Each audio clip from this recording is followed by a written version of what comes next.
I want to welcome you to our 13th Ojai Chautauqua. Seems like just yesterday was our first time, and as you read probably in the advertising or in the on the website, it was 4 years ago that we did our second Ojai Chautauqua, and it was on water.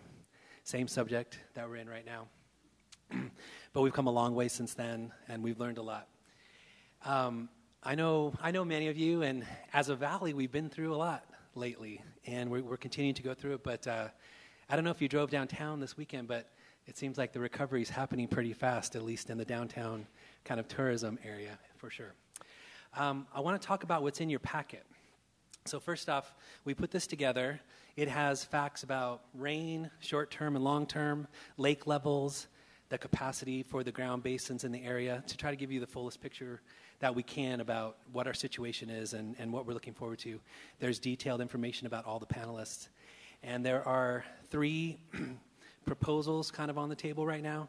So you can read the summaries of those proposals here, but then we have panelists who are going to represent those proposals. And that's a great time for you to think about what your questions might be.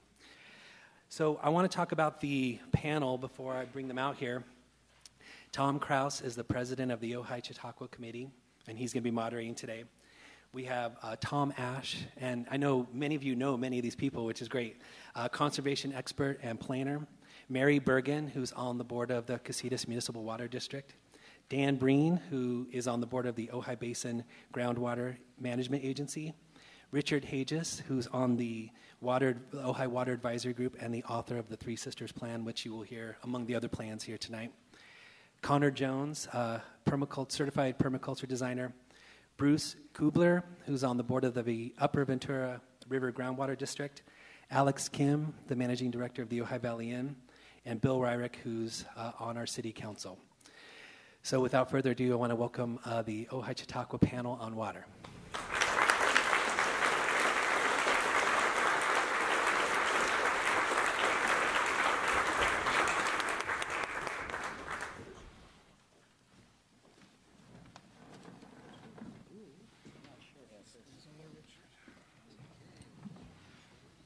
Good afternoon. Greetings to all of you. It's a pleasure to see you all here.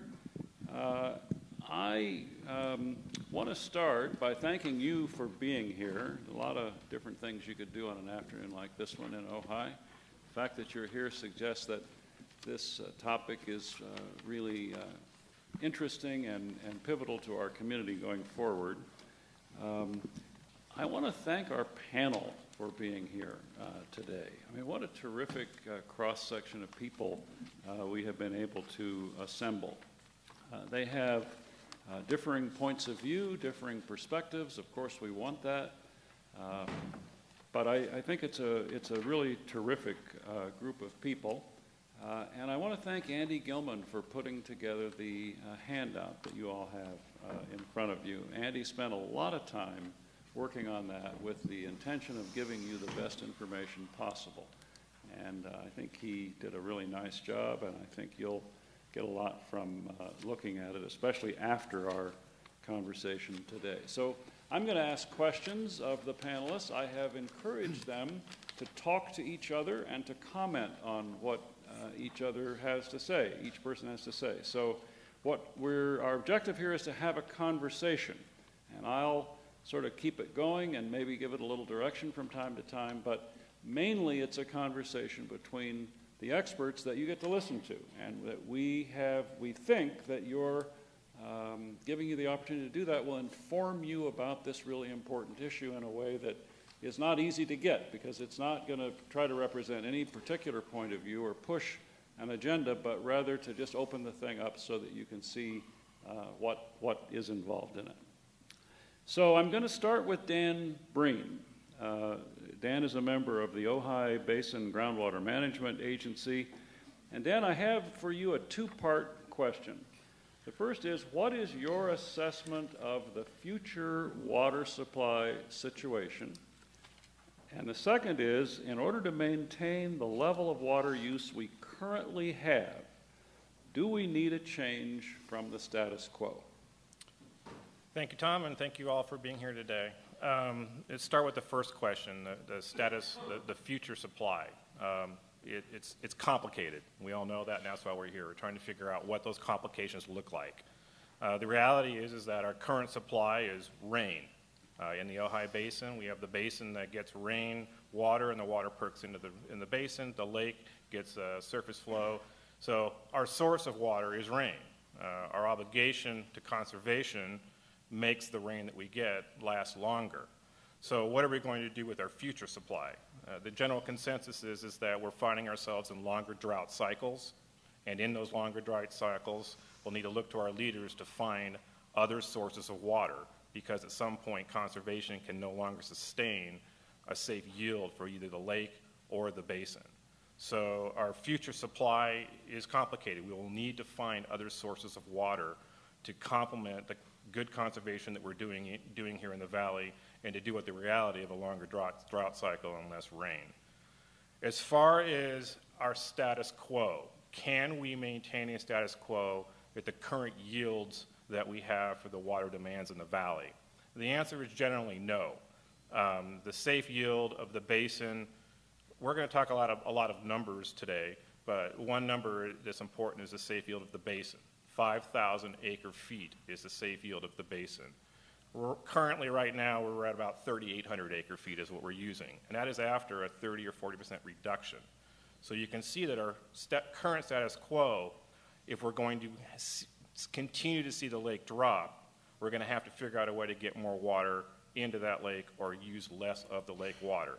Just to give you one example of how bad our status quo is right now. In 1951, when they started talking about building the lake, the amount of water in the basin was roughly 41,000 acre feet. So at 41,000 acre feet, the leaders in 1951 said, we'll need a reservoir because that is not sustainable. In 2016, we had 41,000 acre feet of water also in the basin. And we are here 2 years later still trying to figure out what that emergency should look like in our times right now. We know in 1951 they built the reservoir. The question we're going to do is, what are we going to do right now under the same circumstances they had in 1951? Thanks. Anybody else want to comment on? I'd like to supplement Dan's assessment of the situation. I think we've got a near-term, a mid-term, and a long-term challenge with our water supply. I'm on the Ventura River Water District Board, also on the Upper Ventura River Groundwater Agency Board. And on the Groundwater Agency Board, we're really concerned about what's happening to the river as a result of the Thomas Fire. Normally, we get a lot of recharge quickly in our groundwater basin as runoff occurs in the river. We haven't seen that this year. Our groundwater hydrologist expert, Jordan Kier, has estimated that we've lost probably 80% of the infiltration capacity of the river because it's being plugged up by really fine sediment. So when we normally would have seen the water levels come up maybe 10, 15, 20 feet by now, they've only come up a couple feet. So in the near term, we don't know how long this is going to last. There might be some chemical processes taking place underground that are plugging up the soil so that when you get big flushing flows in a heavier runoff period, it may not correct itself.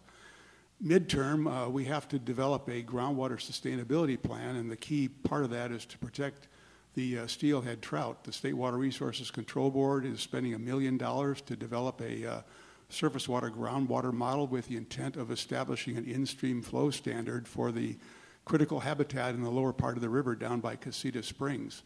And we don't know where the water is going to come from for that or how much it might be, but that is another challenge.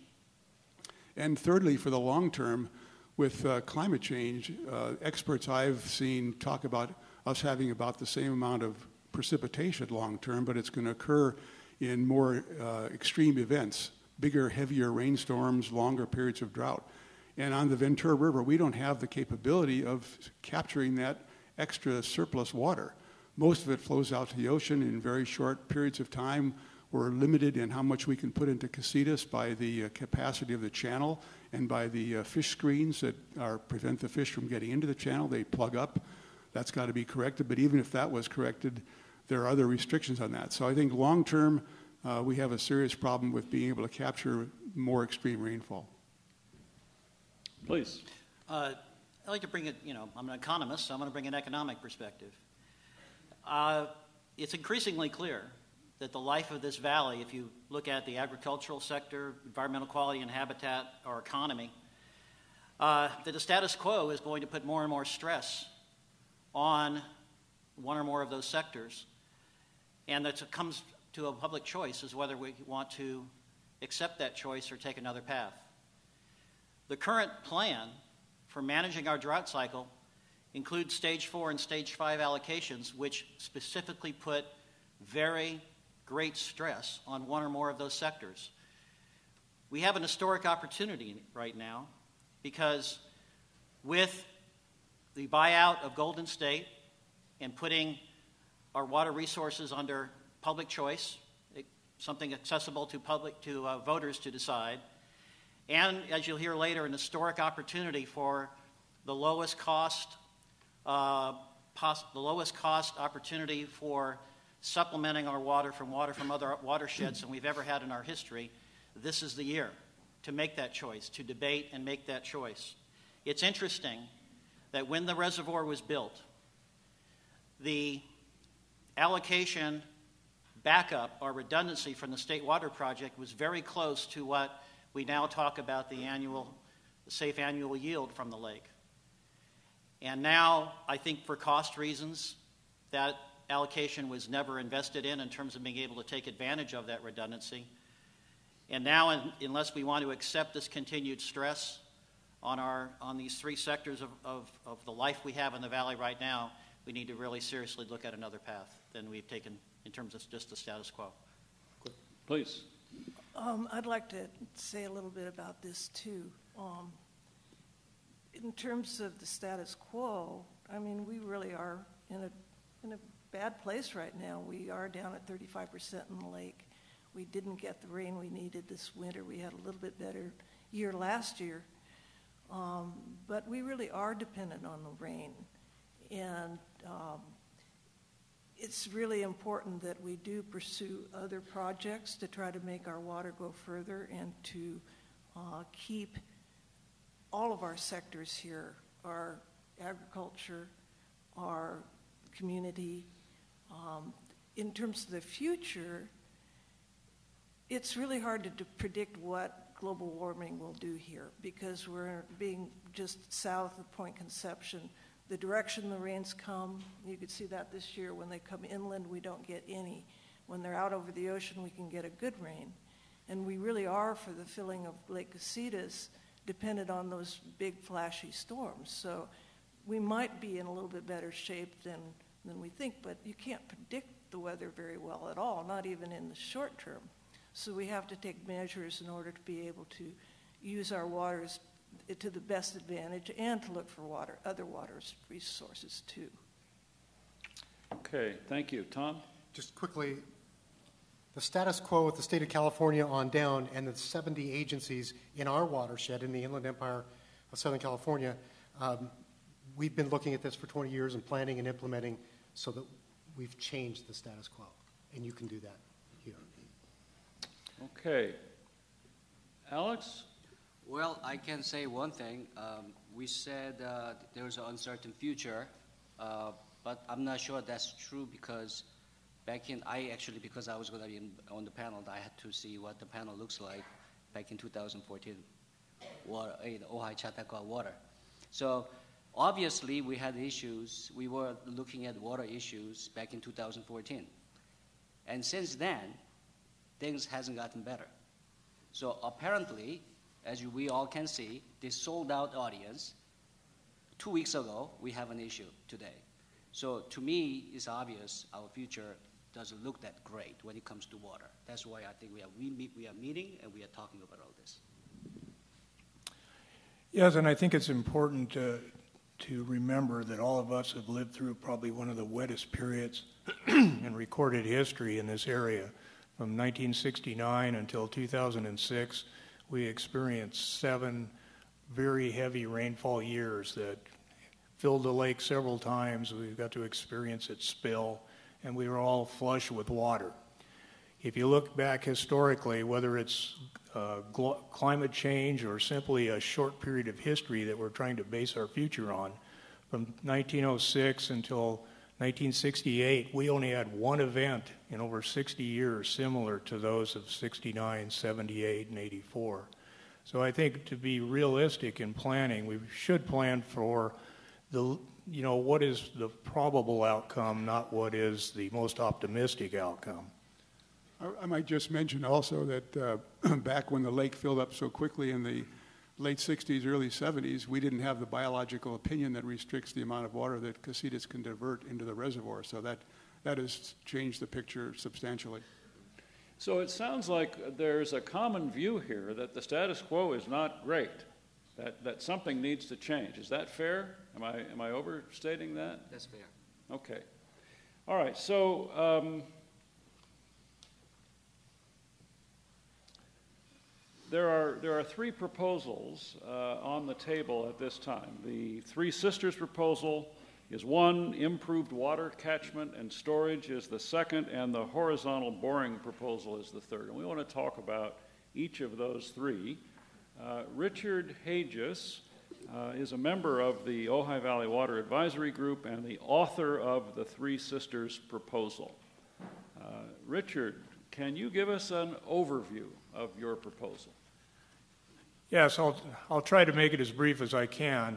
If anyone is interested, it's an over 40-page analysis and description of the proposal that you can look at.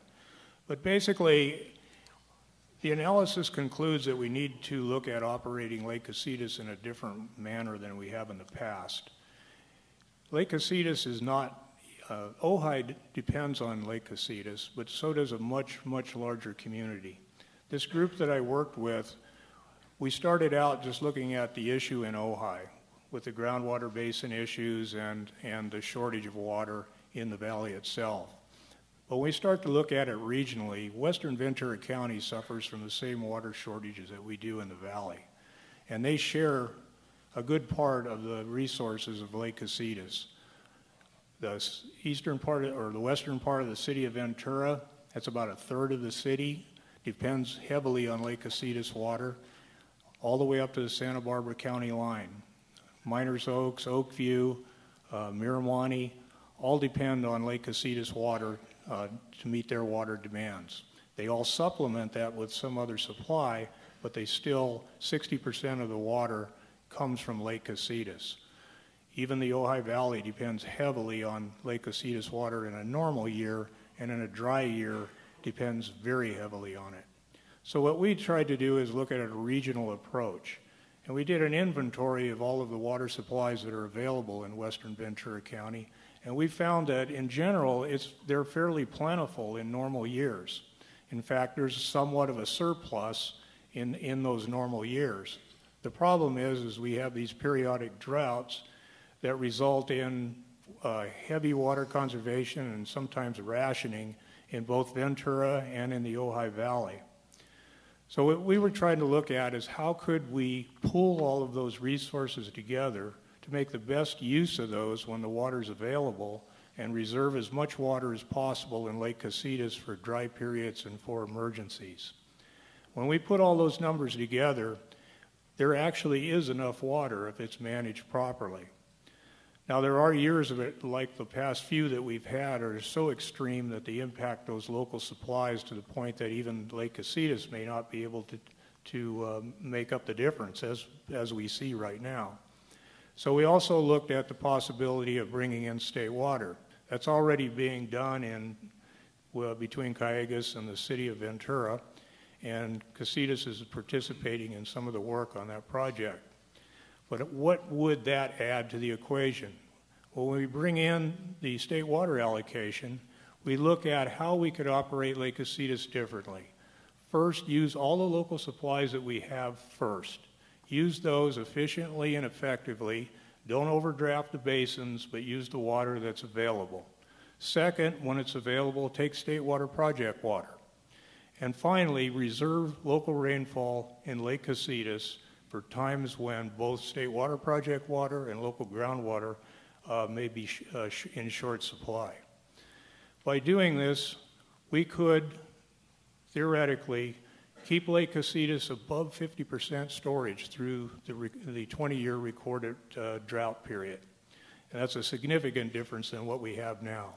That's 50% of the lake storage that could be available for an unknown future of drier years, longer drought periods, and other events that could create emergency conditions. Ventura and Casitas could do this on their own, but today we have the opportunity to partner with Calleguas Municipal Water District that serves the eastern Ventura County. They're looking for an emergency supply. They have one pipeline that serves the city of Thousand Oaks, Simi Valley, Camarillo, and parts of Oxnard. If that pipeline breaks, they're almost immediately out of water. So they've been exploring a variety of alternatives to secure emergency supplies locally for a period of about 6 months. They have looked at Lake Casitas and the city of Ventura as a possible solution for that. If that solution turns out to be less expensive than the other alternatives that they're investigating, they may be very willing to pay to put in the infrastructure it would take to pool all of our local resources and keep Lake Casitas at a safe level long into the future. We think this is an excellent approach. It requires cooperation. There aren't too many detailed engineering feats that have to be overcome. It doesn't require drilling new wells or exploiting any of the additional local water supplies we have. It simply requires cooperation and the use of state water when we need it. We do believe that all of the other proposals here would enhance this proposal because it would reduce how much state water we eventually would have to take. But it's an opportunity that is sensitive, time sensitive right now simply because Calleguas and the city of Ventura are moving forward with detailed plans to complete their portion of this. I think it's important that we participate in that and try to develop a cooperative relationship with the rest of the county. I'd like to chime in here for Casitas. There have already been preliminary talks between Calleguas and Casitas and the city of Ventura on this project. The basic framework of an emergency water supply for Calleguas, as well as developing the infrastructure to be able to have pipelines and everything else we need to be able to get the water, state water from Calleguas into the Casitas water system, as well as getting water to flow the other way from Casitas to Calleguas in terms of an emergency. There have already been preliminary talks. The planning for the infrastructure is underway. Casitas has participated in that. In fact, the first stage of the pipeline system, Casitas contributed $200,000 to the planning of that pipeline. And that's a considerable amount of money for Casitas. I think there have been some people who feel that Casitas has not been working on this. And I just want to let everybody know it's happening. It takes time. The hydrologists are now meeting to try to figure out what systems of pipelines. It isn't necessarily just one pipeline, pumping plants, capacities, and all the different kinds of things. And then once that's known, then you can get a cost estimate, and then you can start really moving forward to figuring out how an agreement like this would work. Please. I think just to summarize what's really important about what you just heard from Mary and Richard is that when you convert a safe yield management approach to a minimum reserve basis, you're not constantly guessing about which history to plan with or what the future may bring. You put in place the redundancy you need to maintain that minimum reserve that's necessary for the life that we want in our valley. That's a tremendous difference. You know, instead of arguing about what's a wet period or not a wet period, you say, here's our redundancy. We'll use it if we have to use it. We manage everything as well as we can, but if we have to, it's there.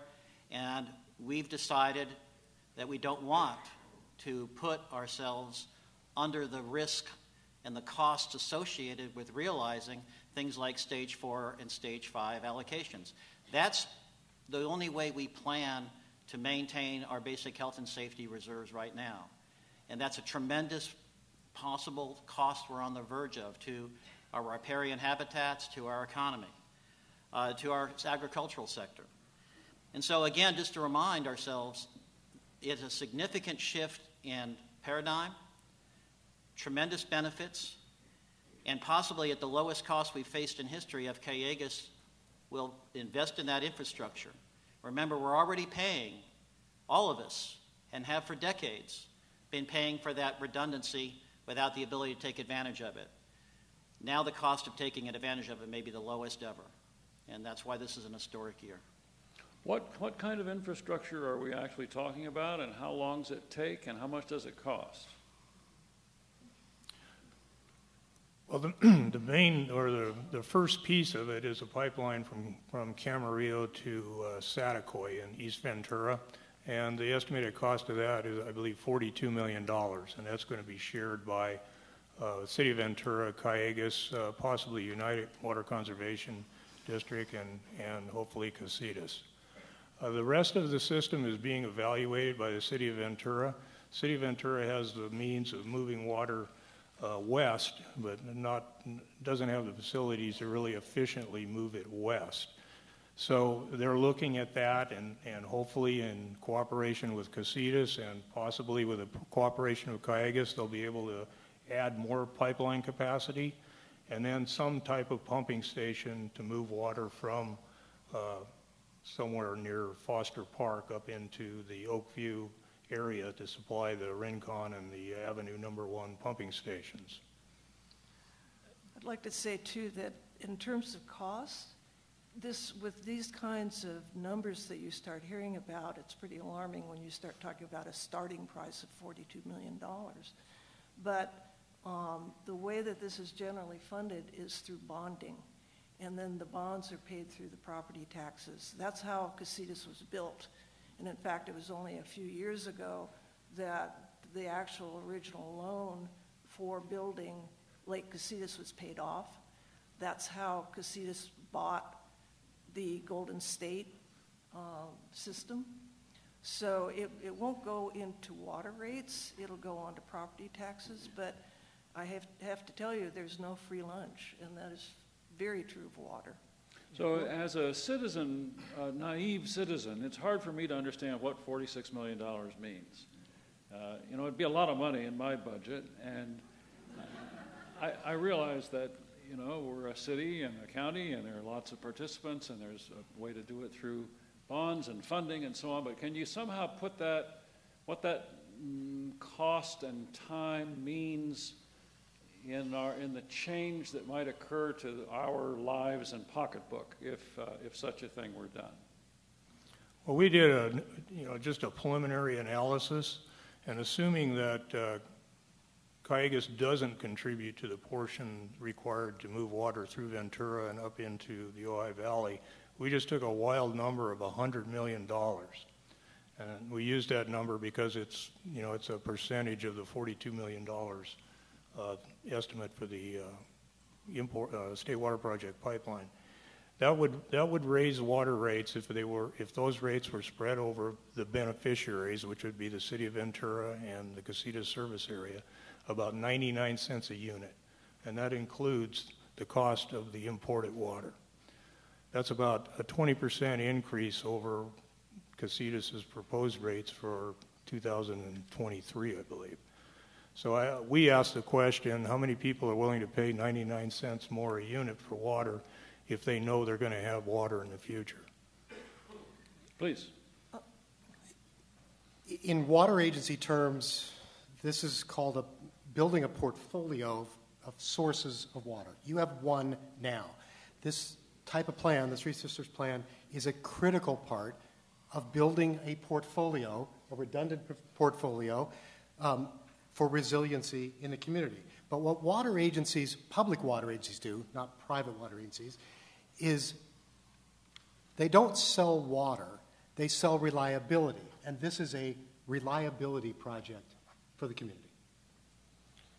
And one of the things I wanted to make sure, we have one opportunity to make sure we all understand this Three Sisters plan. I've listened to Richard's presentation 3 or 4 times now, and it took me a little while to get an easy visual for understanding what he's talking about, because I've been doing this for a while and it was still complicated for me.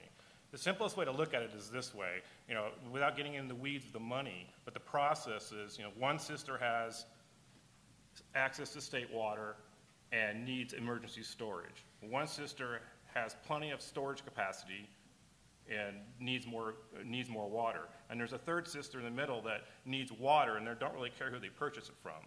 So the sister that has the extra water is Callegas. They're the ones that have state water. They're the ones that require emergency storage. The sister that has the storage is Casitas, and the sister that doesn't really care who they buy their water from is Ventura.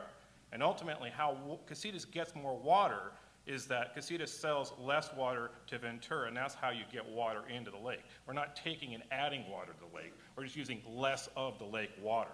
And then if Callegas has an emergency down the road, they have access to that during an emergency. But when we're talking about moving water around, really, it goes to what Tom was talking about. It's the portfolio of where your water is and how you use that water. And we're at the end of the line for water in Ojai. So our obligations, we have to be actively participating with the people who are in front of that line to make sure they don't forget about us at the end of the water line here. Can you say more about what you mean we're at the end of the line, and kind of include in that is our situation with respect to water unique, and are we late in addressing these issues in contrast to our neighbors? Richard better handle that. Well, we're the only coastal community south of San Luis Obispo County that doesn't have access to state water project water. Santa Barbara and San Luis Obispo County were the last to do that a decade ago, after they suffered through a severe drought of their own during the 1989-1992 period. So we are isolated.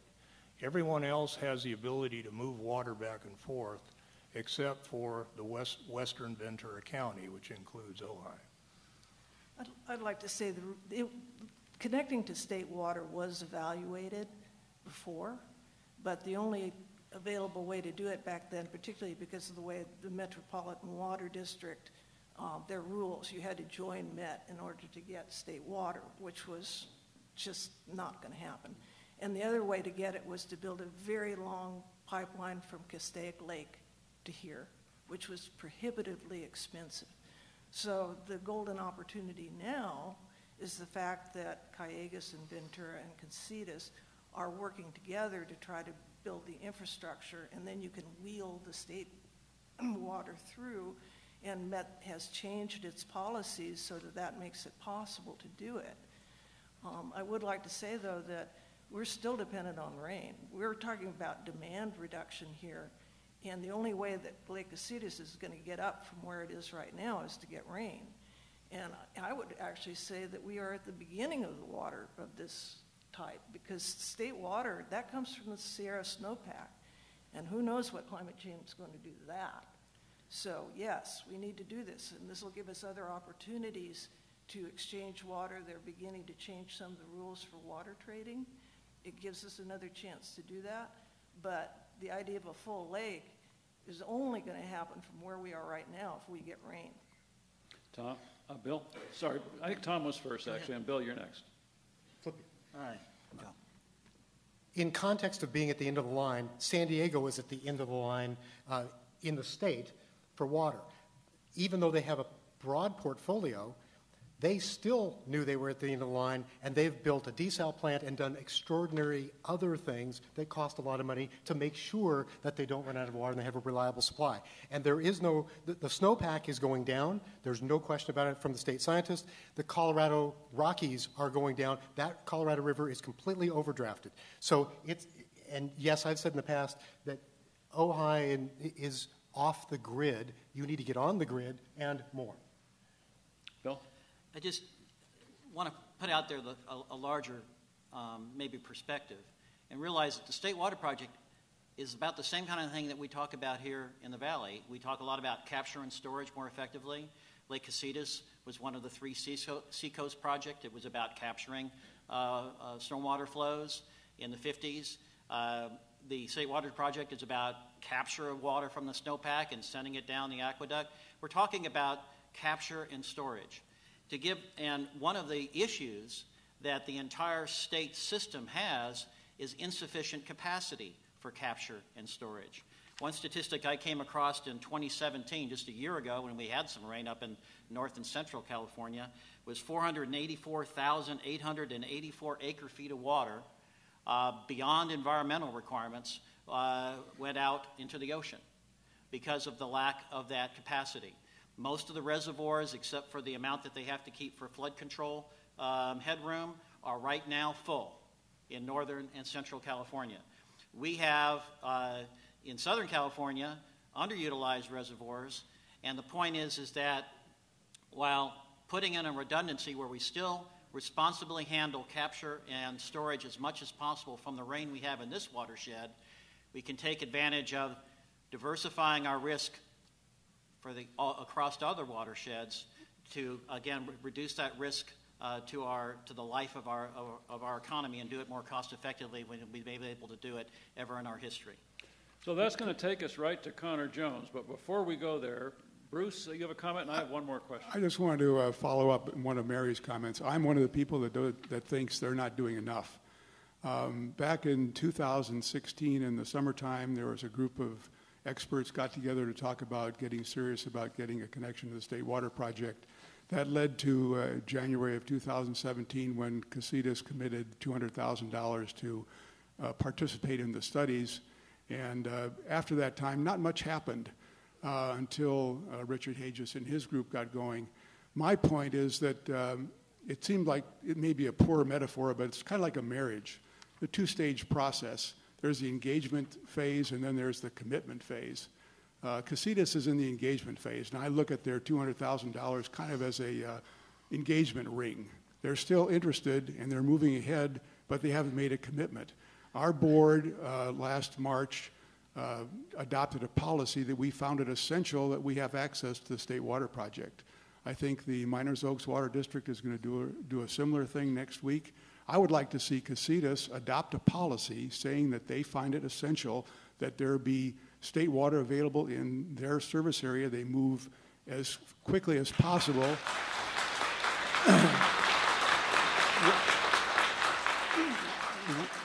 Recognizing that there are lots and lots of problems. It's going to take a lot of negotiations and everything else. But the people I've talked to with Casitas, some of the board members and things, they say they're in favor of it. I believe that. I believe they're interested, they're participating, but I don't see the board as a body having made a commitment. Their 2016 Urban Water Management Plan doesn't have any kind of a commitment at all. Obviously, that was before all this change here. But anyway, I would really like to see them adopt a policy saying, this is the time, let's do it now. Obviously, being the one who is in long-term engagement here, I do have something to say about this.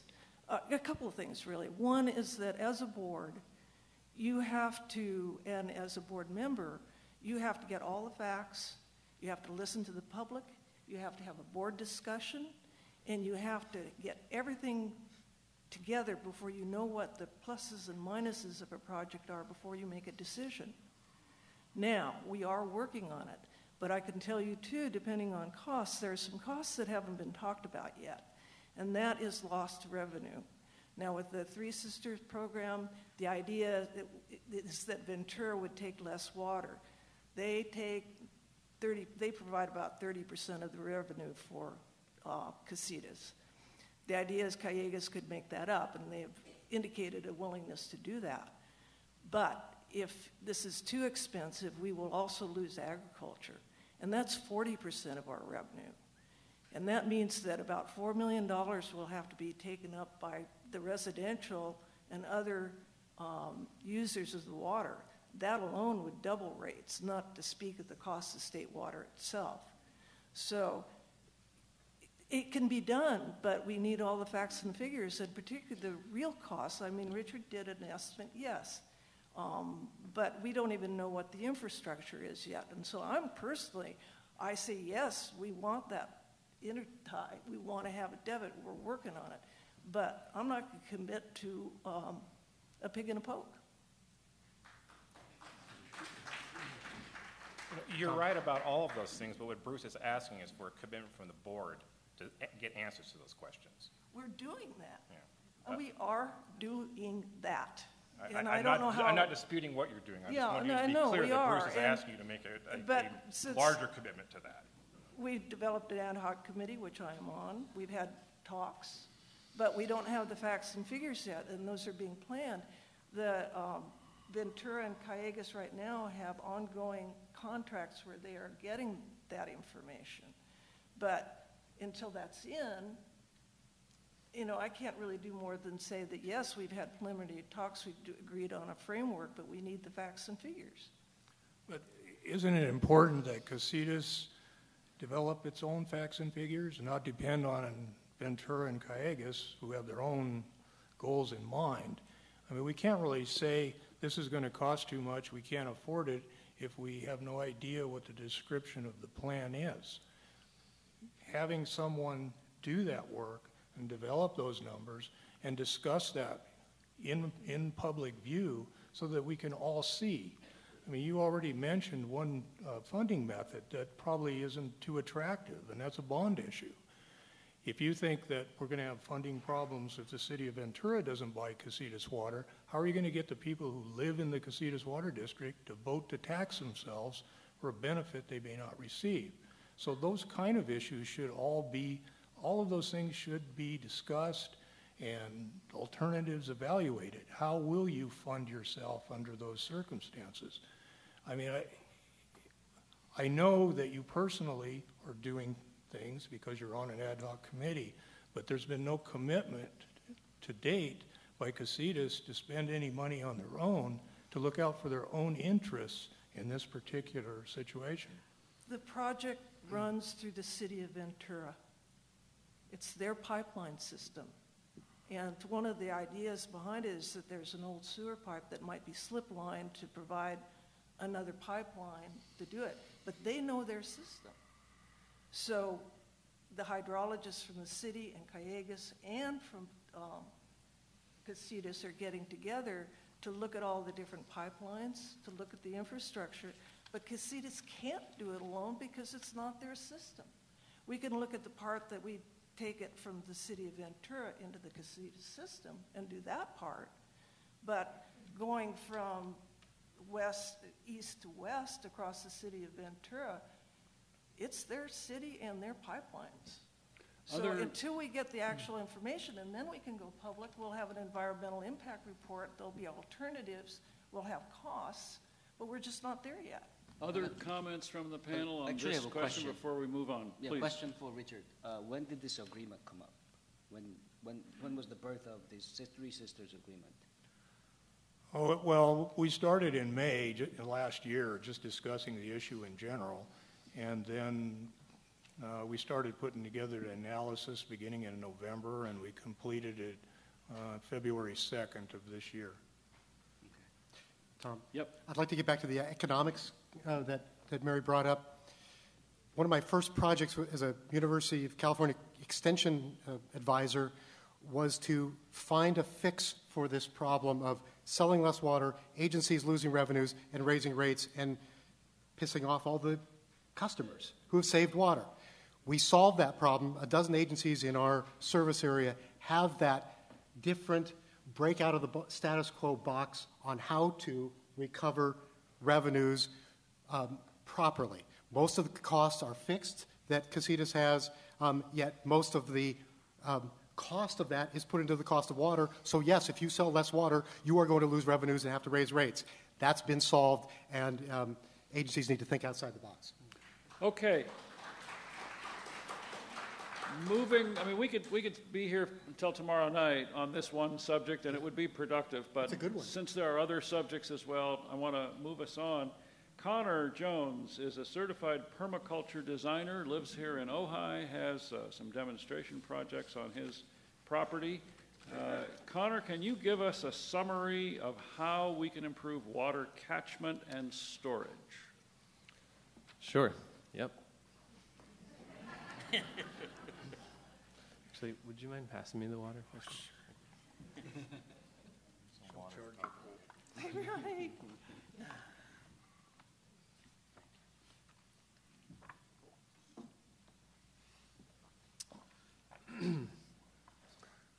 Well, I'd like to talk about what I tend to term the low-hanging fruit.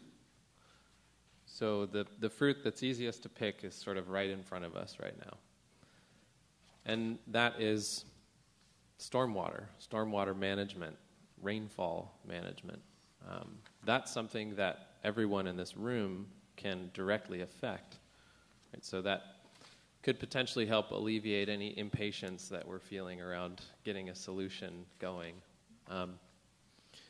But when we look at our consumption of water, or our needs for water in this community, and we look at what we discharge or what we have designed to allow to leave the landscape, we start to look at this, well, at least I'm seeing this imbalance here, where when we do get these rain events that are high in intensity, and really we get about 3 good events a year at the most, and then it's over.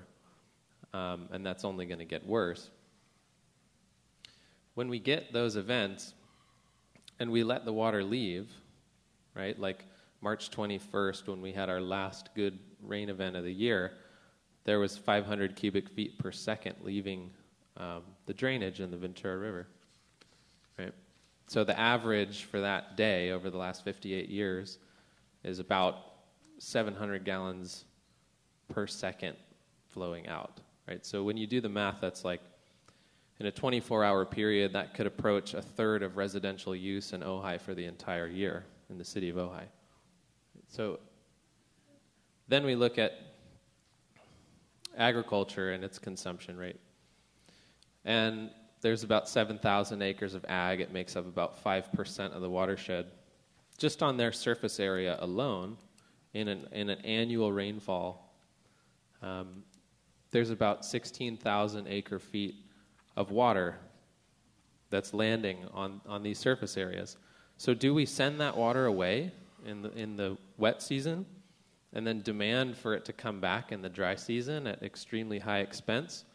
Or do we slow, spread, and sink that water into the landscape and mimic the way that the water cycle actually functions, right? Because we already have desal going on.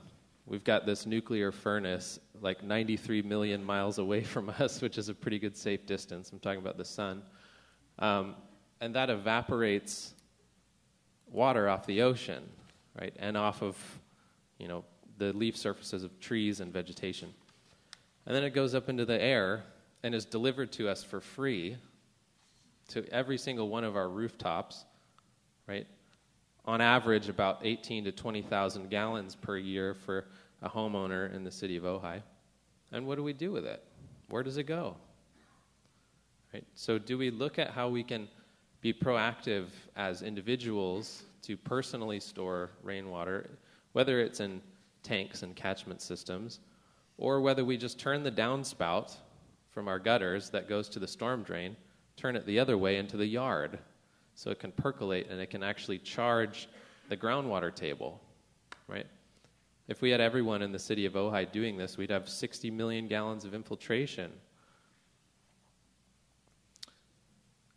So there's plenty of options here that don't require large engineering fixes. I'm interested in water redundancy, and I think it's a good idea to assess all the options on the table. But I think we should at least first take care of the easiest thing that we can all be a part of, right?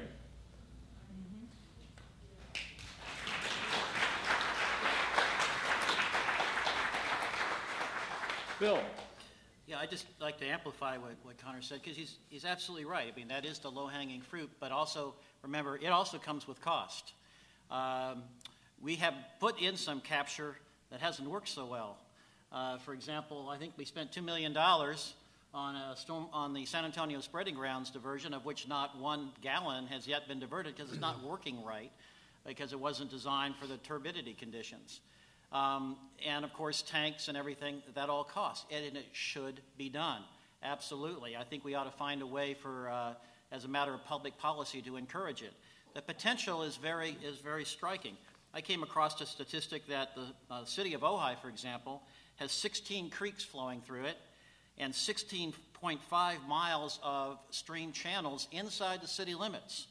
we haven't begun to touch the ability to help recharge the aquifer by re-engineering the hardscape in the city of Ojai, and that's just 4.3 square miles out of this valley.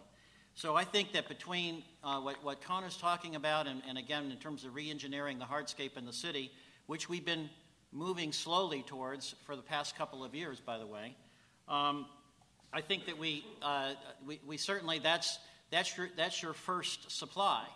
A couple of interesting things are happening in the state. Number one, they're looking at how to provide incentive for recharge. In other words, if you have recharge wells in stormwater channels, actually finding a way to measure and get some sort of credit for that to help pay for that capital investment. The state also has just changed the rules to allow treated effluent to be more easily used for aquifer recharge. And studies have been done for quite some time showing that there's some real possibilities, for example, for the city to engage in joint ventures for scalping plants to help irrigate places like, turf in various places like schools or the Ojai Valley Inn or the county golf course. But I guess we have to take the overall perspective here that it is all part of all of the above. And I think, and I'm glad that we're kind of seeing that, because yes, you do that first, you manage what you have first, but it still has to rain in this watershed for you able to take advantage of it. There's been a water budget study done in 2013. I'm almost done. That shows that on a normal year of rainfall, 346,000 acre-feet of water falls as rain onto the Ventura, the 253 square miles of Ventura watershed.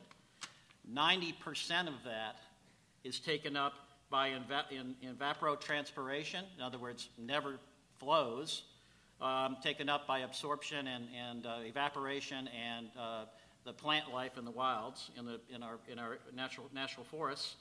And then 28.6 is for environmental uses, meaning that of every acre-feet of rain that drops on our watershed, according to this study by the Bren School of Environmental Science and Management, only 10.1% is even available for human use.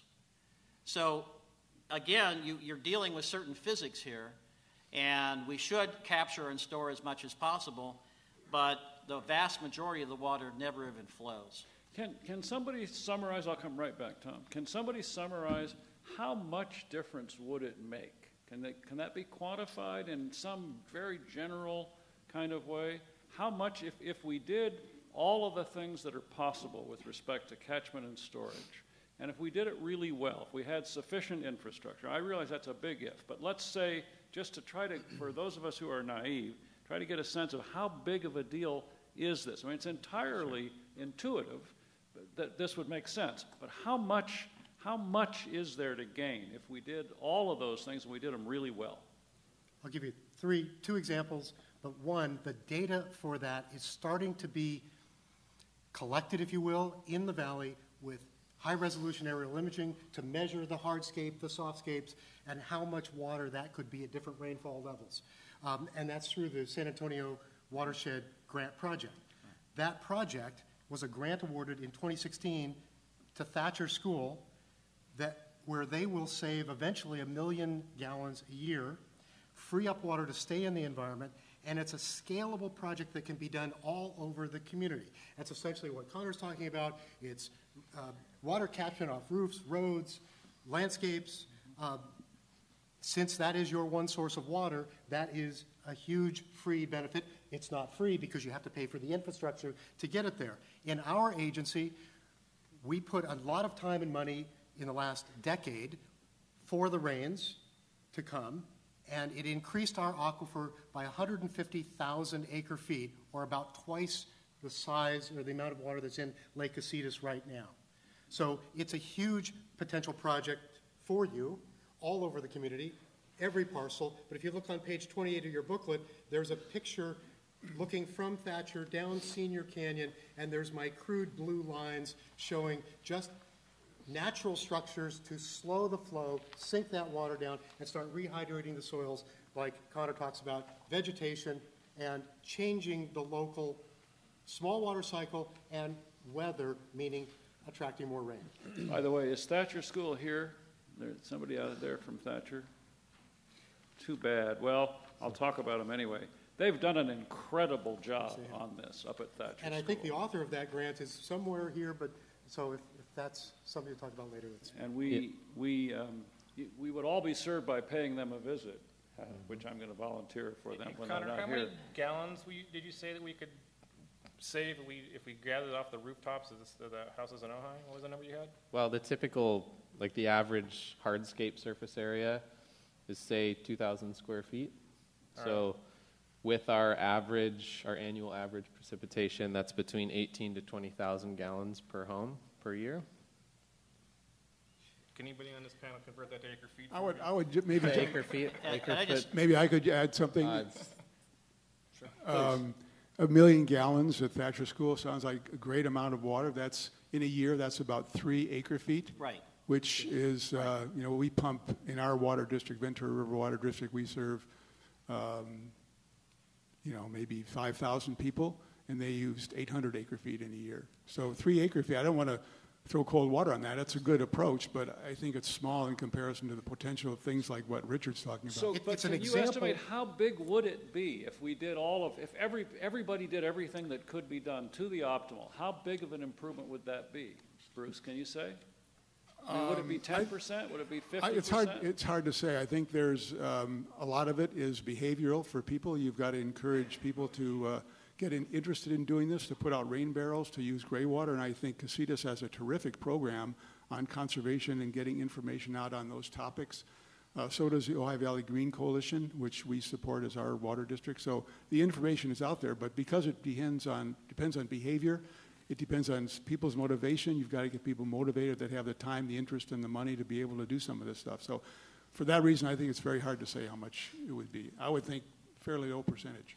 There are grant funds, hundreds of millions of dollars in the state for projects just like this, and I know the city is trying to work toward being able to access those grant funds, but you got to have data, like the numbers we're talking about, and the state is very aware that Ventura and Ojai have a problem, and they want to help, but they can only respond if there's these applications. I was just curious. Ojai Valley Basin seems ideal for this kind of a project, but how would it work on a watershed like Ventura River that's a much different topography? Mm-hmm. Well, we of course would have to have a watershed approach. So the basic notion of slowing, spreading, and sinking water where it lands instead of paving, piping, and polluting it as like the current paradigm seems to be. We want that rainfall that lands in the mountains in January, we want that to enter the stream bed in July instead of the same day that it falls. Does that make sense? Because typically the way that things are managed is any runoff that we get is rapidly sent to the ocean. In the way that natural hydrology works and in a healthy ecosystem, rainfall is intercepted by leaf surfaces and soil organic matter, and then it's able to percolate and slowly hydrate the soil sponge. Once it's reached that charge capacity, it slowly moves subterranean until it enters the stream bed as excess. That's how rivers stay flowing all year in regions like this where there's rainfall less than 5% of the year. It's not magic. It's just the way that ecology functions. So even though the watershed and the landscape is different further downstream and it gets harder to deal with big storm surges down there, if we start at the top and work our way down, then we can actually, I think, have the effect that we're looking for. But the Ventura River, most of the watershed is in an undeveloped area. So how would you deal with that? Well, how would I deal with it in terms of what? The majority of the water in the Ventura River comes out of the Matilija Canyon and the North Fork of the canyon, and it's unimpaired except for the Matilija Dam. What would you do to hold that water back so that we have water in the dry year? Well, in that circumstance, the reason why, well, first of all, we have to have a historical precedent for what we're looking for in sustainable management. I would opt for a reterming of it, of regenerative management. We want to work back to the way things were previously, maybe say before the dam was put in, where we had hundreds of thousands of steelhead running up the watershed to the headwaters as an indicator species of total health. But anyhow, when we get water coming out of Matilija Canyon and we get water coming out of the basin of Ojai, it drops into a void, right? It falls into a deficit in our water bank, so to speak. It has to fill up what we've pulled out, right? So we wonder why the creek dries up so fast in the summertime. Even within my own living memory, seeing pretty continuous flow, and this is anecdotal, but seeing this rapid dry up occur, it's because we're pulling the water out from underneath the stream bed, right? So what's coming off the mountains is trying to refill what we've been pulling out. Now, if we could soak water in higher up instead of sending it away, we would already be replenishing that deficit that an intact ecosystem like Matilija Canyon has to fill up before there's even a potential for sustainable use. Does that make sense? Connor, there's a really interesting study that was paid for by the Coastal Conservancy, and they went back to Father Crespi's journals, which were in the 1700s. And he did get into the Ventura River, more in the Santa Clara River, but in the 1700s there were wet reaches and dry reaches. Mm-hmm. And that is very much driven by the geology. There are places where the rock is very shallow and those are wet, and then you've got places where you've got a lot of alluvium and those goes dry. Mm-hmm. So, even historically, a lot of these rivers had dry places, and that's just a matter of geology. Sure, yeah. Dry reaches exist during the dry season.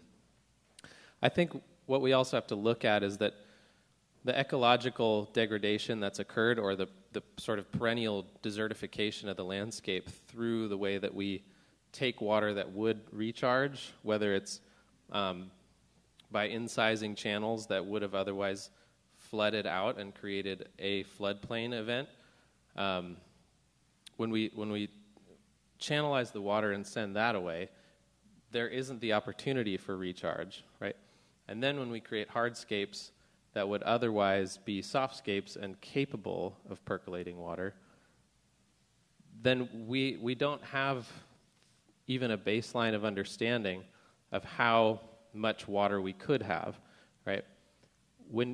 It gets complex when you start to work your way up the watershed in thought, because it's not so linear. It's not a pipeline. It's not a dam. It's not these sort of reasonably simple fixes. It's looking at over time how the soil sponge in this valley has lost its capability. So here's one potential for agriculture.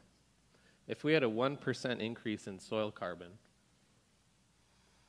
per acre on farms, we've got 25,000 more gallons that could be stored in that soil per acre. So you multiply that times 7,000, we're looking at a significant potential for a sponge. Well, it's another Chautauqua.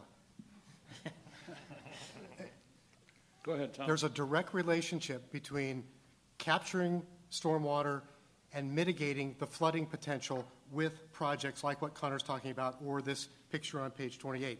That's the next possible crisis in the community when you do get rain, is that potential property damage. So again, this is the kind of thing the state is looking to fund, that there's knowledge, there's expertise to do this, but you have to get to it because it will rain at some point, and you want to be protected as best you can for all your properties. I have a question for Bill. Please. Regarding state funding. How do you manage, how do you attract state to give you funding to the city when the city can only cover? Because city jurisdiction is quite small, considering the size of Ojai Valley. Yes. Is it a challenge? It is a challenge, but I think that increasingly, I believe that myself and my colleagues understand very completely how we do have, as the only municipality within the Ojai area of interest, which is the Ojai Valley, kind of a special responsibility and an incentive and a self-interest as a city in terms of funding the kind of expertise that will help show us how to tap those sources. We can also get into joint powers arrangements with other agencies, the kind of thing that Mr. Ash talks about. The capture and storage that I was talking about in terms of the city hardscape is kind of a cutting-edge thing that I think we're going to be bringing a proposal up very soon. The idea of scalping plants that have been proposed now for very many years, including the Santa Barbara environmental study, is something enhanced by the fact that there's been new rules saying that municipalities own effluent. As effluent has become more of an asset, the statutes have more and more specified that that effluent is owned as an asset by the city until it crosses the city jurisdiction. So I think there are several ways that we can kind of get in front of things just from the city's jurisdiction, but also in terms of joint powers arrangements with other agencies. Does that answer your question? Okay. So I think the question I've been asking, I think the answer to is we don't know. The question about really concretely what proportion of increase would be available to us. So let me go back a step on that same kind of line of thinking.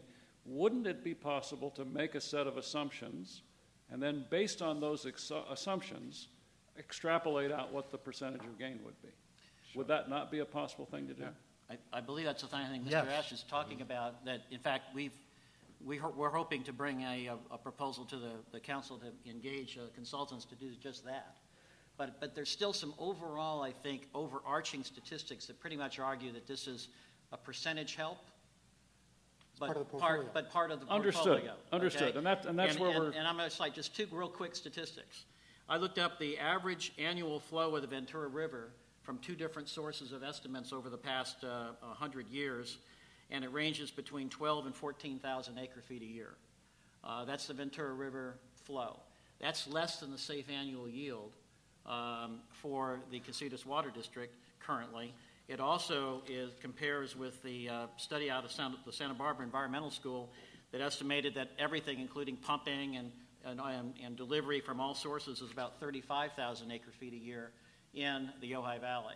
So yes, it helps, but by itself, it depends on rain, and that means we're still depending on rain just in this watershed to avoid the kind of risks to our valley's life that we can avoid by investing in a more diverse portfolio. Got it.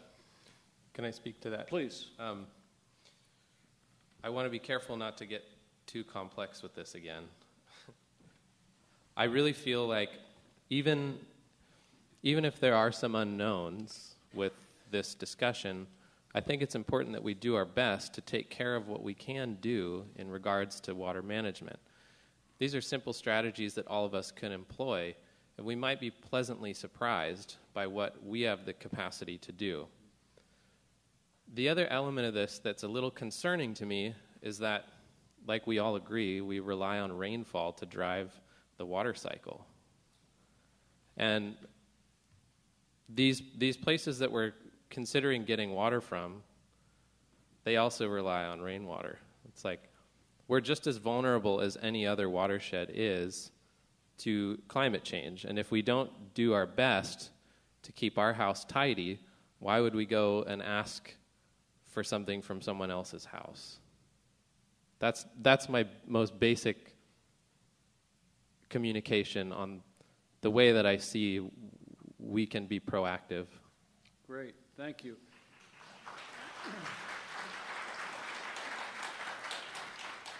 So those of you in the audience that have questions, there are cards out there. If you jot your question down, we'll have people coming around to pick them up, and we'll start in on those, as well as some questions from our online broadcast in about 15 minutes from now.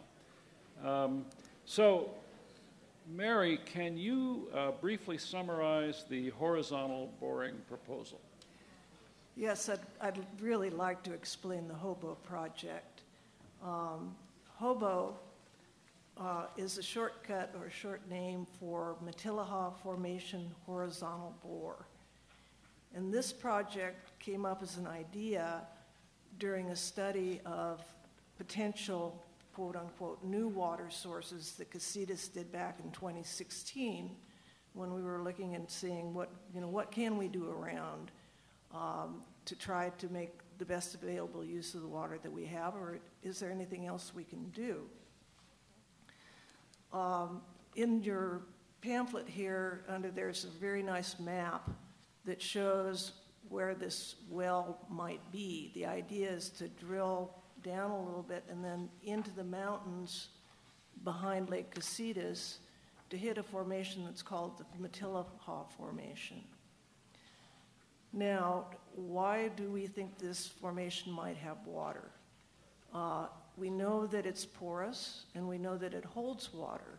The same formation is in the mountains behind Santa Barbara, and there have been several tunnels drilled.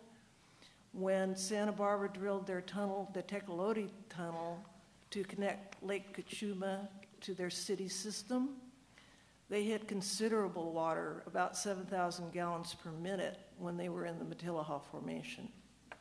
So the available geology that we have gives us to believe that there might be significant water in this formation. Jordan Keir, a local geologist who knows our basin and our mountains exceedingly well, did an analysis, and he believes that the target area for this well is an isolated block that's isolated by faults. And he thinks that there might be 2,000 to 8,000 acre feet per year. Now, this is only really for an emergency water supply. And the reason for that is that the recharge rate probably isn't very good. And at this point, we don't have all the information we need about it, but it would be something to supply the Ojai Valley if we really do get down to the bottom of the barrel. As with any project, this one will have environmental issues that need to be analyzed. The primary ones are seeps and springs up in the mountains. For everything that we know, there are no wells in this formation, but there are some of these seeps. Casitas has started on the environmental work needed for an environmental impact statement or a mitigated the environmental studies. They've been working on the springs. In 2016, they were dry because we were in a dry period. In 2017, after we had our one good rain year, there was water in the seeps. Casitas has applied to the U.S. Forest Service to put in some small flow meters about this long up in the seats so we can get continuous monitoring data. And despite numerous phone calls, we have not been able to get the Forest Service to respond. Last week, the staff of Casitas met with Juliet Brownlee's office to try to get some help to get some response out of the Forest Service. So right now that's being held up by getting the permits that we need. Since we aren't getting very good response from the Forest Service, Casitas has come up with a plan B, and that is to drill what we're calling a verbo, which is a vertical well. The Matilija Formation comes down from the mountains and is underneath, and again, you can see it in your handout in that map. The idea would be to drill down underneath Casitas property an exploratory well to try to get information on the water quality and quantity in that formation. Because it's an exploratory well, it could move forward pretty quickly. We would hope to be able to do it maybe by this July. If that proved good, if it was promising, then we would do the environmental documents for a production well. And that could be done by the spring of 2019. The cost for the well is about $5 to $7 million. It would take some infrastructure, a little bit of pipeline to connect the well to Casitas' existing pipeline. The idea would be to put it directly into the distribution system so that you didn't have evaporation, and it would take a little bit of treatment, but in terms of projects like this, it's relatively low cost, and it's something that could be done relatively quickly, too. So that is the Hobo Project. We're looking for an emergency supply of water, something that we could get within the next year or two at a cost that was relatively cheap. And the good part of it, too, is the operational cost would be very low because the mountains produce a lot of pressure. It wouldn't require pumping, and it would be a direct flow, in fact, with reduced pressure, right into the Casitas system. Thank you. Comments or questions from the panel? Just the reason why it's costing millions is I don't think everybody has an idea. We're talking like a 6,000-foot well, a 5-inch, 6,000-foot exploratory well. So that's the Wells reason why are expensive. it's not. We're not talking about a 600-foot well here. Right. Mary, could you translate those costs into anticipated cost per acre foot in any way, shape, or form, range? You know, the thing is we don't know the quantity of water yet. Mm-hmm. So, you know, if you range it from 2,000 to 8,000, and we're also talking about, it's a one-time cost. So once you had the well, it would be there and operational for very little money over time. And how so depending upon how you costed it out and how much water you got, it could be relatively cheap. And then a quick other question. How sensitive is a recharge, you believe, to precipitation? It's totally dependent on precipitation. So it's all water I mean, that's from this true watershed. with capture or most everything else. So we're talking about water from this watershed completely. Yes, and the idea of the emergency supply is that we believe that it's full of water right now. So it's something that we could tap into right now for an emergency source. So we've looked at Could I just add Please. one comment? It seemed like it's a good project. I think one other aspect that will have to be considered is water quality, because generally when you're in an area where the water's been in contact with a geologic formation for a long time, you might tend to get higher chemical concentration. So just something to keep in mind. Well, the good news on that one is that the Santa Barbara Tecolote Tunnel had very good water quality, and the water sampling that's been done on the seeps is very good water quality. So we have every reason to believe that it's nice water. So we've talked about 3 proposals. Bruce, are they mutually exclusive? Well, I think everyone agrees they're not. I think you have to do all this, and I think more of this will occur. For example, with our Upper Ventura River Groundwater Agency groundwater sustainability plan, we have to look at all aspects of how we can control water use, as well as looking for effects between surface water and groundwater as that might affect the environment. So I think all these things need to move forward at the same time, definitely. What about desalinization? I think desalinization is still one of the down-the-road issues for us in this part of the county. I think people like San Diego that got in ahead of the change in the rules, since they built that project, the regulations governing the intakes for desalting have changed, and it makes it much, much more difficult and expensive and technologically unknown. Instead of being able to put a big straw effect into the ocean and putting screens on it so you don't get the wrong kind of organisms, you almost now have to go in and put a subsurface under the bed of the ocean, a series of pipelines, almost like a French drain with holes in them, and kind of suck the water through that and into the pipeline so you don't cause any adverse effects on the aquatic ecosystem in the ocean. But, you know, the ocean is very corrosive. The materials you would use, the maintenance problems with that, everything else make that a very, very difficult problem at the current time. I know Ventura is still looking at it down the road. So that's part of their big overall group of water supply projects. But at this point, I think no one is really seriously looking at that as an alternative for our area. Maybe in 10 or 15 years, some of those problems might be solved. Okay. Yep. I'd like to comment on that real quickly. If you think about it, desalinization, whether it's brackish water or water from the ocean, is getting rainwater that's already been contaminated by being in the ocean. And inherently, it's going to cost more to make it potable than finding a way to convey the rainwater to beneficial uses without having to go first to the ocean. The ocean's a pretty expensive way to convey water, to convey rainwater. And if I think that it's clear that you want to exhaust other means of conveying rainwater from where it falls to where you need it than using the ocean as the conveyance system. The other point I want to make about that in terms of there's a fundamental principle that diversification reduces risk.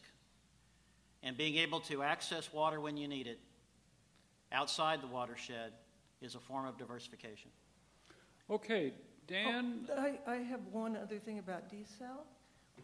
We have some of our deeper aquifers here are in marine sediments, and they're salty. And one of the possible projects could be to do desal on that brackish water. Again, any kind of desalinization takes a lot of energy. I don't know that it's the number one, but it would be a way to tap into some of our local water that can't be used right now. Okay. I would just add one thing to that.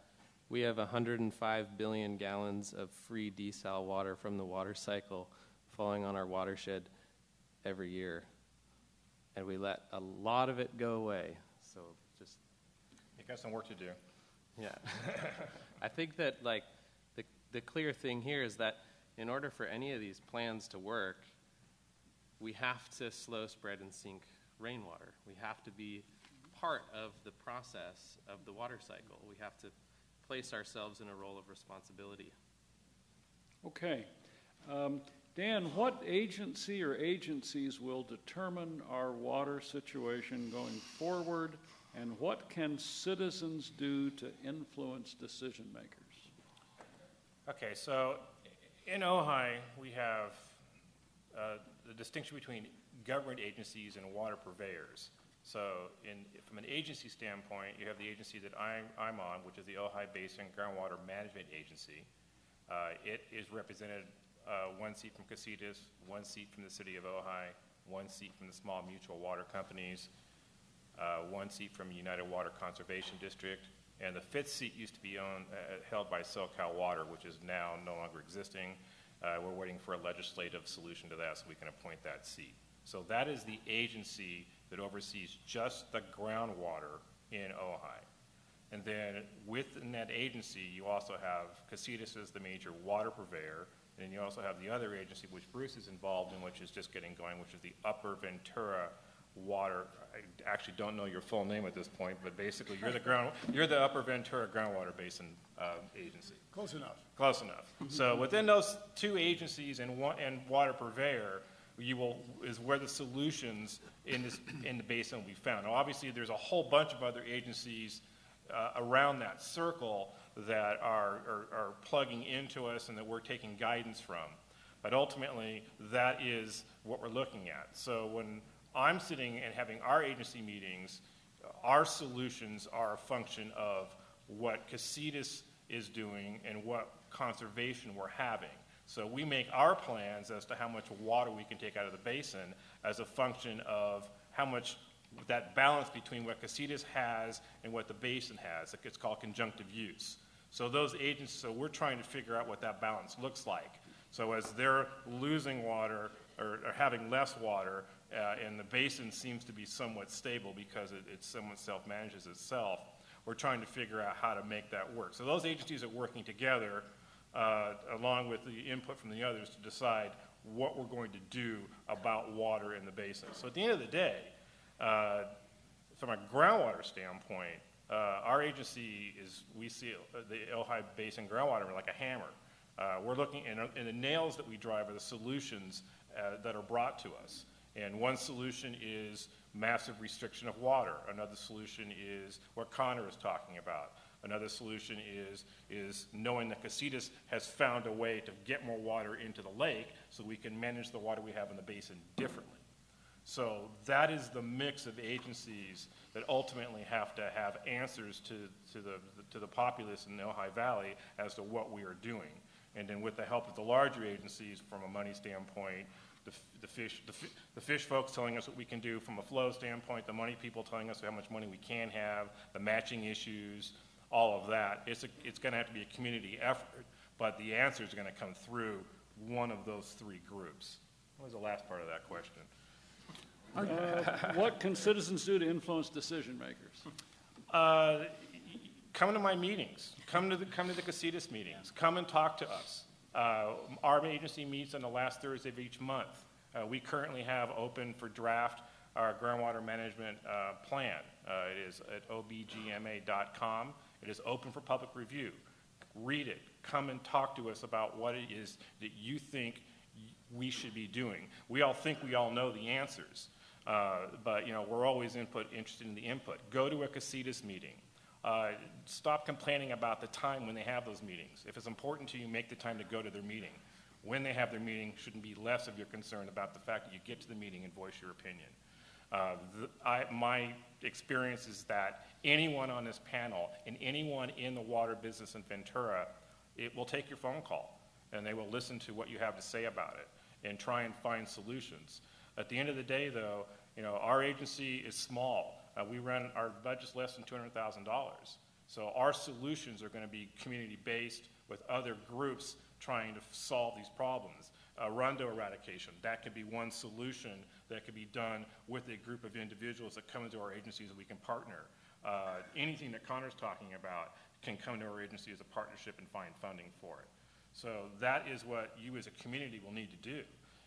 If you feel that your leaders are not doing what is required, then we're all elected. I'm elected through my agency to this board. If I'm not doing a good job, come and voice that opinion and get me unelected. My wife would love that.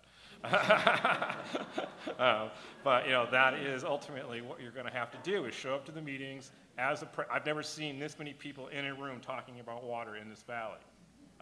It is crickets sometimes at our agency meetings.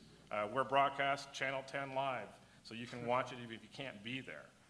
But it's this is that valley where we all have an opinion, we're all capable of expressing it, but we're just going to have to express it in a more concise way to the people that make these decisions and understand that, like, we would like to blame and we would like to find blame for the problems in our status quo. That is useful. Ultimately, the most useful thing is understanding that maybe we didn't do everything we absolutely could have done in these past years. And even though we have this rearview mirror, not so much look in that rearview mirror, but understand the lessons we've learned from that and not place the blame. Don't make Casitas the villain. Don't make our agency the villain.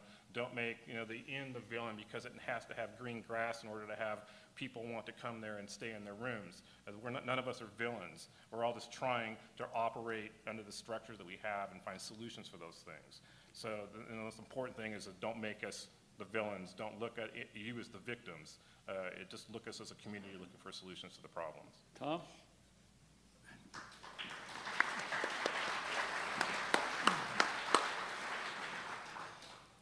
I'm the tourist on the panel.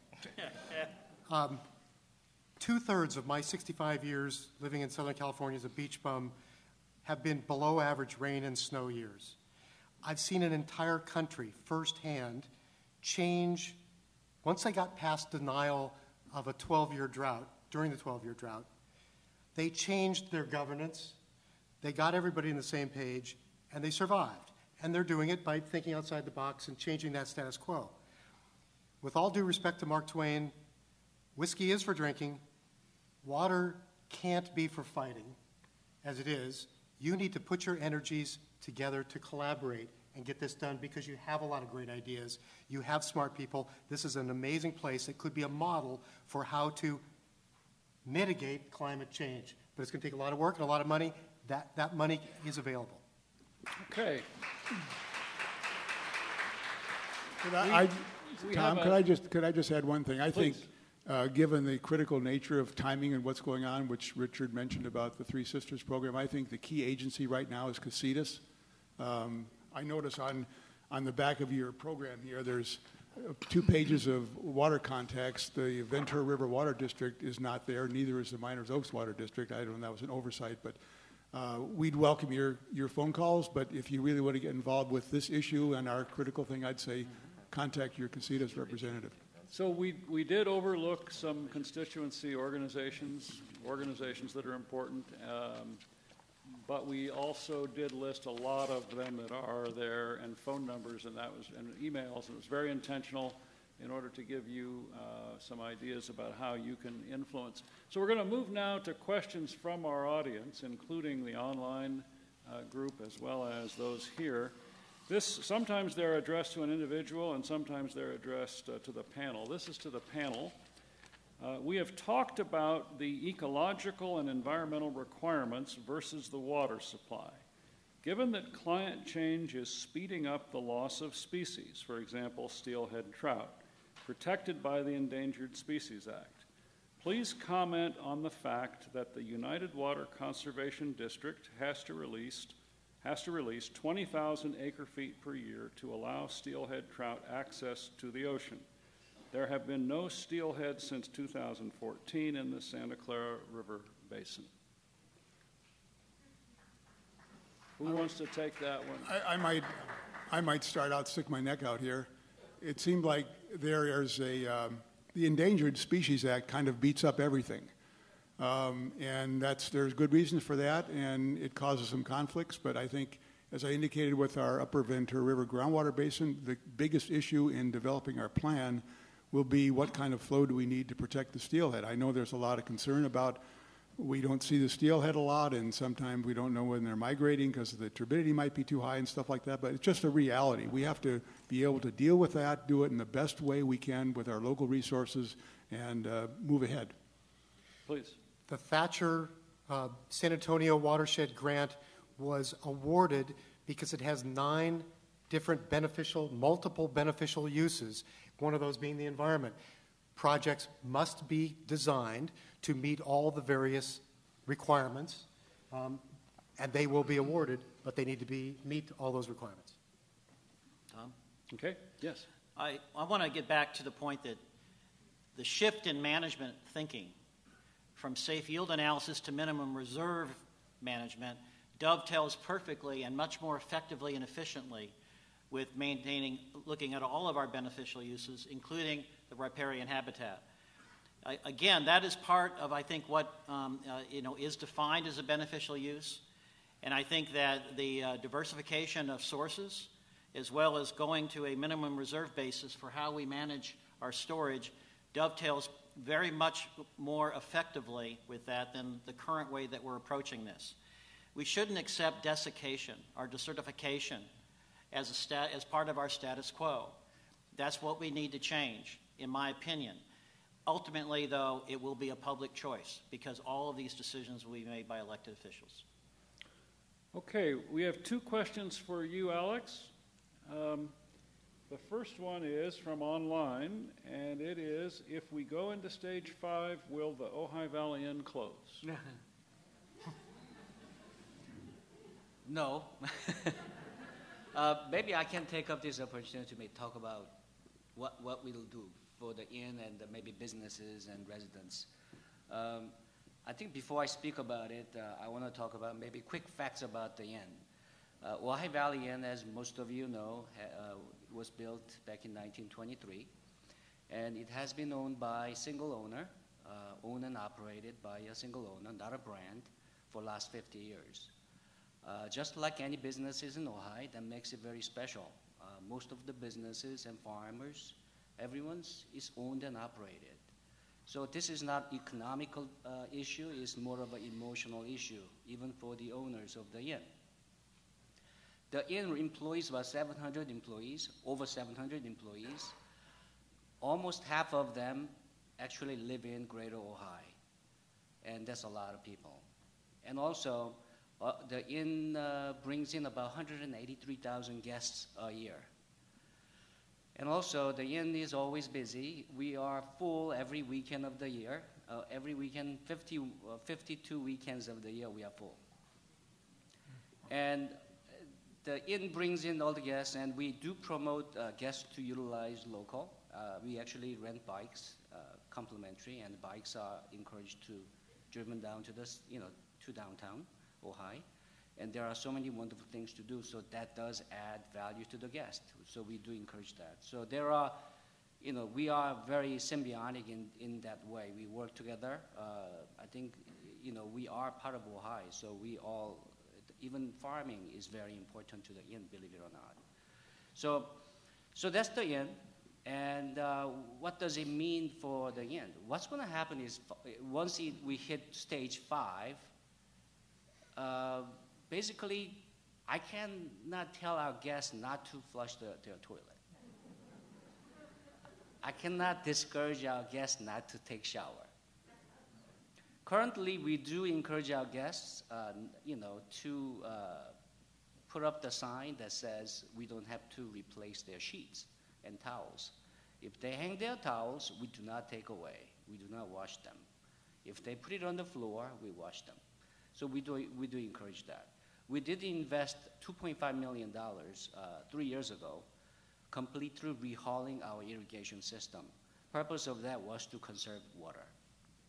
And it is being, it was a good investment for the water consumption, water savings. Once we get to stage 5, that means 50% reduction in water, so that'll have to come from the golf course. Unfortunately, we have 303 rooms, and unfortunately all the rooms, guest rooms, are facing our grounds and the golf course. And that means we can only keep the essential areas to play the golf, essential areas are green, but rest of the property will probably be brown. That means we're gonna experience reduction in occupancy. Of course, we won't close, but we will experience a reduction in occupancy. We'll reduce room rates. We'll have to reduce golf rates, reduction in golf revenue. So all across the board. So there will be less guests, significantly less guests. And then it'll trickle down into local businesses. So it'll have an impact. Not only that, also it'll have an impact on the city's budget also. So the reason I said earlier about the emotional issues, because for me too, I've been here now 3.5 years. Because I've been in the hotel business for 30 years. I have lived in many different places, including Bahamas, Northern California, Miami, various places.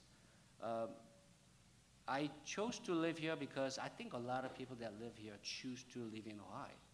I don't think anyone forced you to live in Ojai. Because it's just a wonderful place. What I find Ojai to be wonderful is so diverse. This is one place, I lived in Napa for 3 years. When I was living in Napa, everyone I met were in wine business. They were all, I'm sorry if you're in wine business, apologize. They're all the same.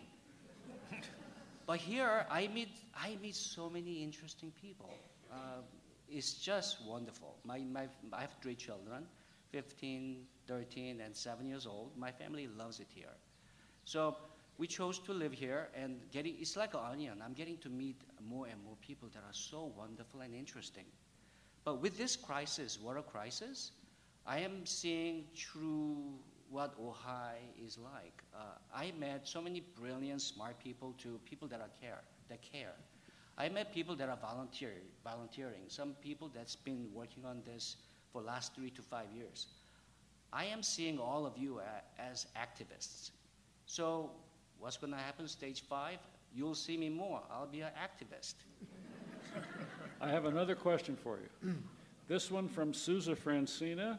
She says, I too urge everyone to visit the Thatcher School and see what has been done there. Could the Ojai Valley Inn become a model for water conservation, gray water systems, and above all, soil restoration? Yes, we would love to do that. As part of the renovation of the irrigation system was, stepping in the right direction. We want to go there. We are business. We have to get funding to do that. I'm working with the city. I'm working with the various people to get. Hopefully, we can get some sort of funding from the state also. Not all of it, but at least some. So we are working on various sources of solution for the inn. Yes, it is being done. It is being planned. Okay, Bill. Yeah, the Ojai Valley Inn has done a lot of really good things, but I do want to kind of reiterate. One of the reasons for avoiding stage 5 as part of our planning, for part of our reality that we need to try to manage away from, is not just what happens to the Ojai Valley Inn, but businesses all over this valley. The urban forest that begins to die. The irrigated orchards that need to be pulled out or begin to die. Something that has stuck in my mind during the fire was the fire chief being very precise. Irrigated orchards don't carry fire. It's part of what helps save part of this community.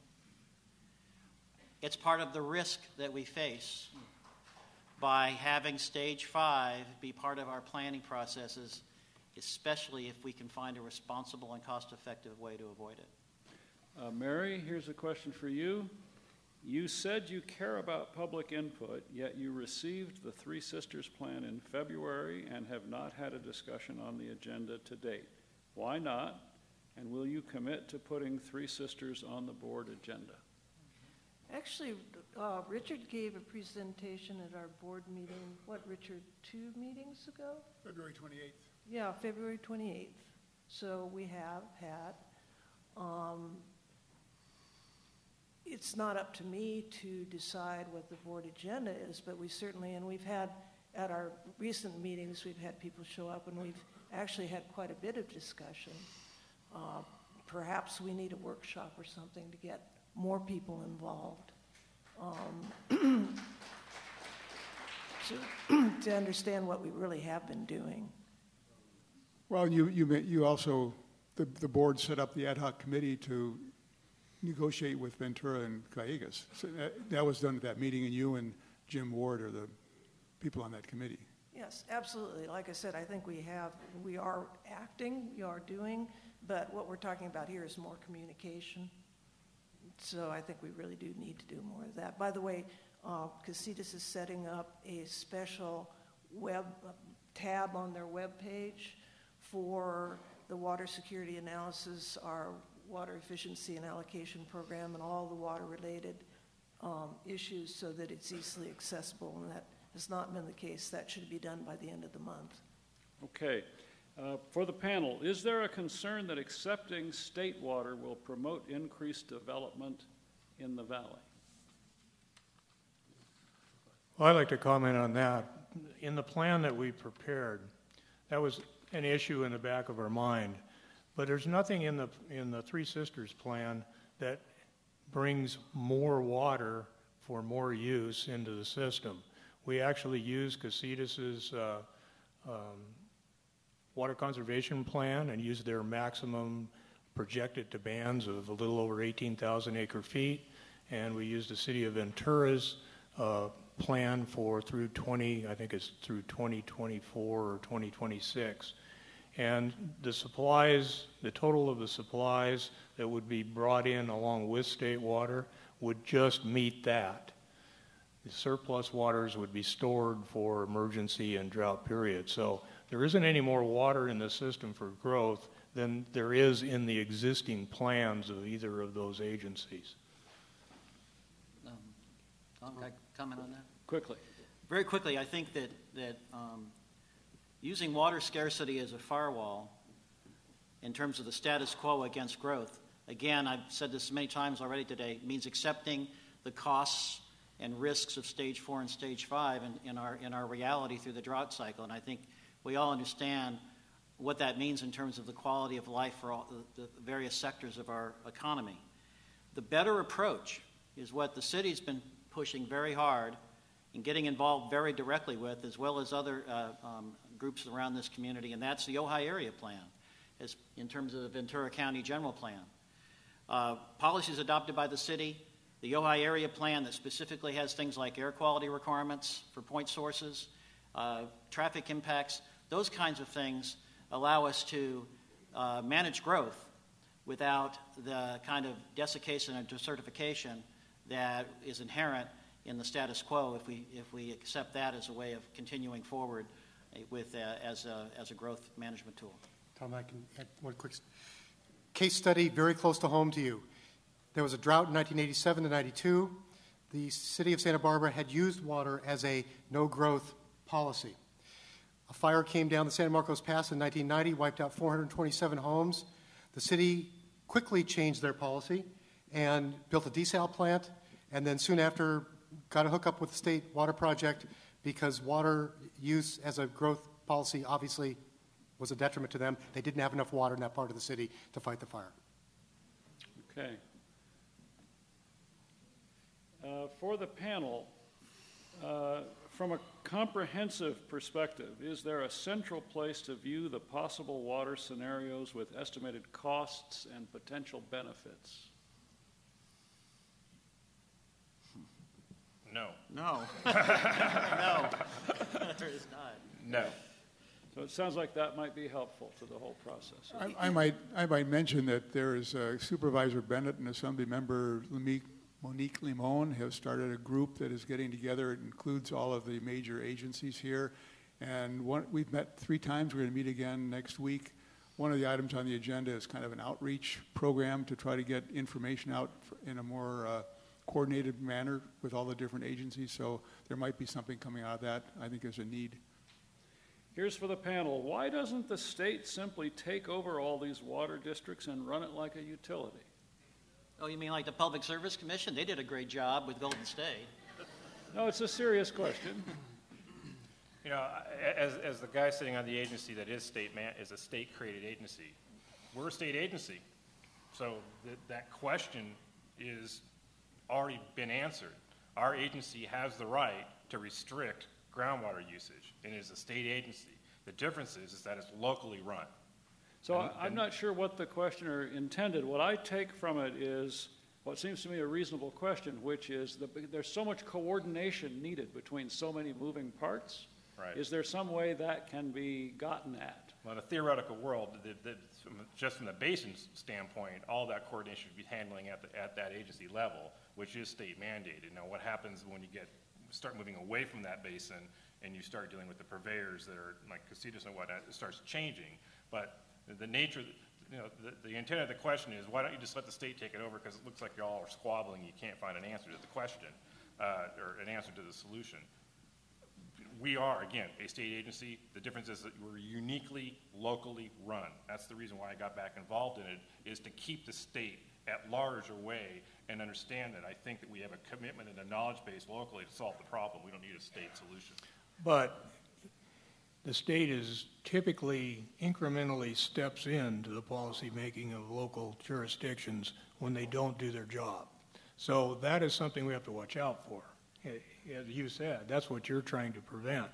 But if this becomes more and more critical, we're going to see more and more state regulations that could tie our hands over many of the options we now have available. So I think it is important that these local agencies pay close attention to what the state's doing. They've already changed many groundwater laws in the state of California, and it would not be difficult for them in a crisis to come in and take over. I just add that in the most recent legislation, the Sustainable Groundwater Management Act, the state deliberately wanted to make it locally controlled. They emphasize that strongly. Their regulations, the State Water Board, are moving more toward establishing some kind of statewide standards for efficiency to evaluate how your agency is doing in terms of water use. I know one of the things that Tom Ash is talking about is having everyone have their own water budget, individual water budgets for each water district, each customer. And I think the state is going toward having a water budget for each water agency. So it's going that direction. Hopefully it'll stay more advisory than mandatory, but I think local control is the most important. One of the reasons why local control is so important is that water is local because it's driven by your local geology, like what the water basins are like, what your watershed is like. And when the state tries to get in and manage on a statewide basis, a lot of times things are not applicable to particular circumstances, and that's particularly true of Ojai. We know with the drought controls the state came in with, there was a lot of paperwork that had to be done because we did have a very large agricultural input, and the way the rules were written, it didn't apply well to Casitas. So the state is going to come back on with more water conservation measures. There's no doubt about that. But having local control, I think, is very important. Does anyone on the panel have something to say before we close that they want to be sure to get in? We don't have time to give each of you 5 minutes and finish within a reasonable amount of time, but anything in particular that you want to say as a closing comment? Anyone? Well, I got something. I'll just leave you with, last night I was watching the Dodgers get beat again. I was bored, so I was thinking about water and what people have said in the past, and I'll just leave you with what Ben Franklin said when he wrote in Poor Richard's Almanac in 1746. When the well's dry, we know the worth of the water.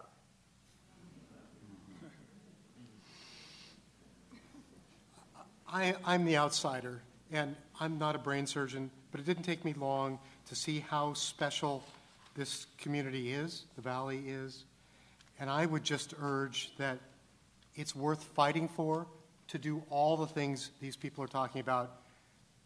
But as I said 2 years ago to the community, you need to do them quickly.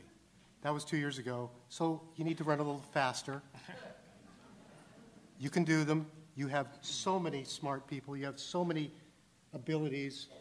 I think you can do it, but you have to move, and you have to work together. And I would encourage, there's only so much energy. Use it in a positive way with each other. Okay. Maybe I could. Bruce? I'll just, if you give me an opportunity, I'm going to talk here. So I'd like to put a plug in for our Upper Ventura River Groundwater Agency. We have to prepare a groundwater sustainability plan. It has to be finished by the end of 2021. We have a 7-member board of directors. Each of the 5 founding agencies, Ventura River Water District, Miners Oaks Water District, Casitas Municipal Water District, City of Ventura, and the County of Ventura. Plus, we have an agricultural stakeholder, Emily Ayala, and an environmental stakeholder, Larry Rose, with the Ojai Valley Land Conservancy. Right now, we're in the process of collecting information upon which we're going to base our groundwater sustainability plan. So look forward in the next year or two to some draft plans on how we see the basin, how it should be managed. Before I turn it back to, do you have something quick? Real quick, the status quo means choosing what part of the life of this valley we want to sacrifice. And each one of you, as voters and activists, are going to be part of the solution in terms of participating in the local choices that local officials make. We're a special place. We know that we don't need the average view of the state to tell us what to do. We need to decide what we're going to do here. So before I turn it over to Andy for just a very few quick closing remarks, I just want to personally thank all of you on the panel for being here.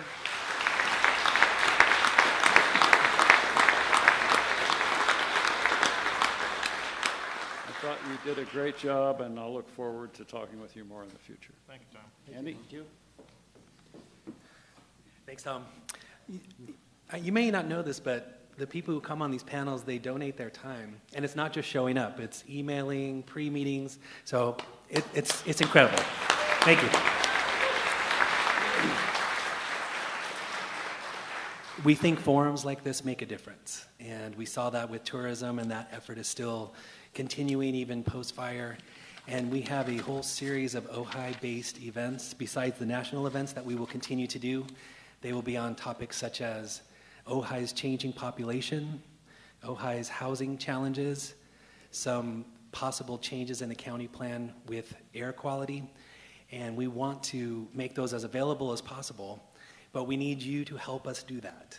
So we actively seek grants, we have donors in the valley, but if everybody in this room could give us $50 a year, we could have a series of events that would take place all year. So please consider that. That's what's in your packets there, the white ones, about the Ojai Chautauqua, and also a way to give. So with that, thank you. Enjoy your Sunday. Good night. Thank you.